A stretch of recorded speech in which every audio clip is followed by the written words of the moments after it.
நாம் இப்போ எங்கே இருக்கோம் அப்படின்னா, கோயம்புத்தூர் காரமடை ஜங்ஷன்லேருந்து ஒரு 1/2 ஹவர் ட்ரைவ் பண்ணுறோம் அப்படின்னா, உங்களுக்கு கெம்பரம்பாளையம் பஸ் ஸ்டாப் ஒன்று வரும். இங்கே வந்து பார்த்திங்க அப்படின்னா, ஒரு சூப்பரான ஒரு டிடிசிபி அப்ரூவ்டு லேண்டை பற்றி தான் இப்போ நம்ம பார்க்க போகிறோம். சுற்றியும் வந்து ஃபுல்லாக மலைங்க. உங்களுக்கு வந்து பார்த்திங்கன்னா நிறைய வீடுங்களும் இருக்குது. இங்கே வந்து பார்த்திங்கன்னா உங்களுக்கு வந்து ஒரு மினி சொர்க்க பூமின்னு கூட நம்ம சொல்லலாம். ஸோ நிறைய பேர் வந்து கேட்டுட்ருந்தீங்க, எனக்கு வந்து ஒரு பீஸ்ஃபுல்லான ஒரு அமைதியான ஒரு லேண்ட் இருந்தால் சொல்லுங்கள் அப்படின்ற மாதிரி சொல்லியிருந்தீங்க. ஸோ அவங்களுக்காக தான் இந்த வீடியோ. எப்படின்னா உங்களுக்கு வந்து பஸ் ஸ்டாப்பு தொட்ட மாதிரியே தான் நம்ம சைட்டு வந்துடுங்க.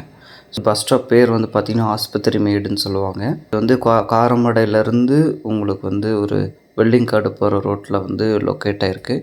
ஒரு 1/2 ஹவர் தான் நீங்கள் ட்ராவல் பண்ணுற மாதிரி இருக்கும். இது மொத்தமாக வந்து 1.25 ஏக்கரு. இது மொத்தமாக வந்து 28 பிளாட்டாக நம்ம பிரிச்சுருக்கோம். ஒரு பிளாட் சைஸு மினிமம் வந்து 2.25 சென்ட்லேருந்து நம்ம பிரிச்சுருக்கோம்.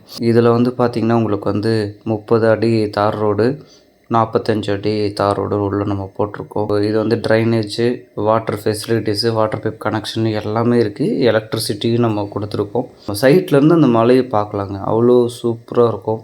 நீங்கள் வந்து இன்வெஸ்ட்மெண்ட்டுக்காகவும் நீங்கள் வாங்கிக்கலாம். இல்லை இமிடியேட்டாக நீங்கள் வீடு கட்டிருந்தாலும் நீங்கள் வீடு கட்டி குடியிருந்துக்கலாம். இப்போ சைட்டுக்கு முன்னாடியே வந்து பார்த்திங்கன்னா உங்களுக்கு ஒரு 10-15 வீடுங்களாம் ஆயிடுச்சு. அவங்க வந்து பார்த்திங்கன்னா ஓப்பன் ஸ்பேஸில் வந்து கட்டி குடியிருக்காங்க. நம்ம அப்படி இல்லை, நமக்கு சுற்றி வந்து காம்பவுண்ட் வால் எல்லாமே இருக்குது. ஸோ ஃபுல்லாக வந்து ஒரு மலை, ஒரு மிஸ்ட்டு வந்து பார்த்திங்கன்னா அவ்வளோ அழகாக தெரியுங்க. ஒரு ரொம்ப அமைதியான ஒரு ஏரியா. ஸோ ஒரு சில ஏரியாவில் நீங்கள் போய் பார்த்துருப்பீங்க, ஸ்லம் இருக்கிற ஏரியாவில் நீங்கள் பார்த்துருப்பீங்க. அது வந்து பார்த்திங்கன்னா சென்ட் வந்து 5 லட்சம் 6 லட்சம்னு சொல்லிட்டு இருப்பாங்க. அதை காட்டிலும் நம்மளுடைய ப்ராப்பர்ட்டி வந்து 1000 மடங்கு பெஸ்ட்டுன்னு சொல்லலாங்க. இது வந்து பார்த்திங்கன்னா உங்களுக்கு வந்து நம்ம கொடுக்குற ரேட்டு வந்து ஒரு சென்ட்டோட ரேட்டு வெறும் 3,75,000 மட்டும்தாங்க. யாராலுமே தர முடியாத ரேட்டுக்கு தான் நம்ம கொடுத்துட்ருக்கோம். இன்னும் நம்ம சைட்டு பற்றின டீட்டெயில் வந்து தெரிஞ்சுக்கணும் அப்படின்னா, ஸ்க்ரீனில் தெரியிற நம்பருக்கு மறக்காமல் கால் பண்ணி கேட்டு தெரிஞ்சுக்கோங்க. அப்படி நம்ம சேனலை ஃபாலோ பண்ணிக்கோங்க. தேங்க்யூ.